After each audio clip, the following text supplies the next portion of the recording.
I was 18 years old when I got married. I belonged to a very conservative family, a Baloch family, where good daughters never say no to their parents. My father wanted me to get married, and all I said was, if that makes you happy, I'll say yes. And of course, it was never a happy marriage. Just about after 2 years of getting married, about 9 years ago, I met a car accident. Somehow my husband fell asleep and the car fell in the ditch. He managed to jump out, saved himself. I'm happy for him.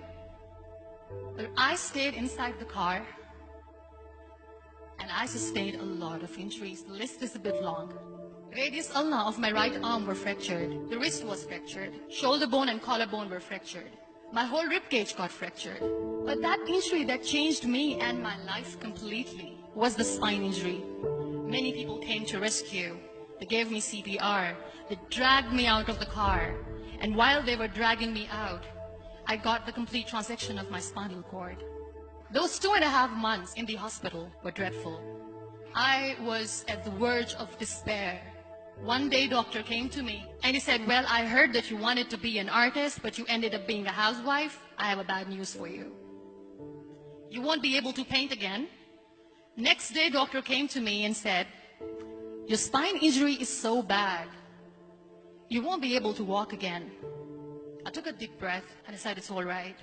Next day, doctor came to me and said, because of your spine injury and the fixation that you have in your back, you won't be able to give birth to a child again.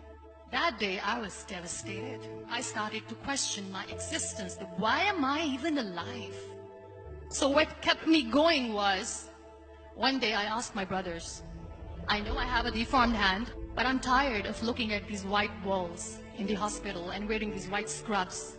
Bring me some colors, bring me some small canvas. I want to paint. So the very first painting I made was on my deathbed, where I painted for the very first time. What an amazing therapy it was. Without uttering a single word, I could paint my heart out. I could share my story.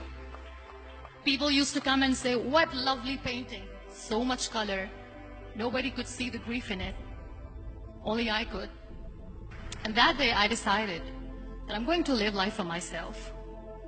I am not going to be that perfect person for someone. I am just going to take this moment and I will make it perfect for myself. And I'm going to fight my fears. So I wrote down one by one all those fears. And I decided that I'm going to overcome these fears one at a time. You know what was my biggest fear? Divorce. But the day I decided that this is nothing but my fear, I liberated myself by setting him free. And I made myself emotionally so strong that the day I got the news that he's getting married, I sent him a text that I'm so happy for you and I wish you all the best. And he knows that I pray for him today. Number 2 was, I won't be able to be a mother again. And that was quite devastating for me. But then I realized there are so many children in the world, all they want is acceptance. So there is no point of crying, just go and adopt one. And that's what I did.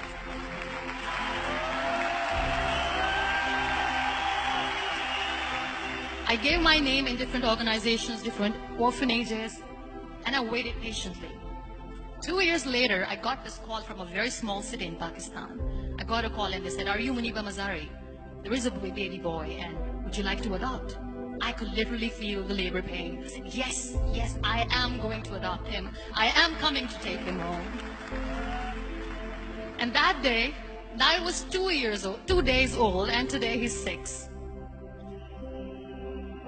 You know, when you end up being on the wheelchair, what's the most painful thing? People think that they will not be accepted by the people because we, in the world of perfect people, are imperfects. So I decided to appear more in public and to join the national TV of Pakistan as an anchor person. I became the National Goodwill Ambassador for UN Women Pakistan, and now I speak for the rights of women, children. I was featured in BBC 100 Women for 2015. I'm one of the Forbes 30 under 30 for 2016. So when you accept yourself the way you are, the world recognizes you. It all starts from within. We have this amazing fantasy about life. This is how things should work. This is my plan. It should go as per my plan. If that doesn't happen, we give up. I never wanted to be on the wheelchair. Never thought of being on the wheelchair. This life is a test and a trial, and tests are never supposed to be easy. So when you're expecting ease from life, and life gives you lemons, then you make the lemonade, and then do not blame life for that. It is okay to be scared. It is okay to cry. Everything is okay, but giving up should not be an option. They always say that failure is not an option. Failure should be an option, because when you fail, you get up, and then you fail, and then you get up, and that keeps you going. Embrace each and every breath that you are taking. Celebrate your life. Live it. Don't die before your death. Real happiness lies in gratitude. So be grateful, be alive, and live every moment.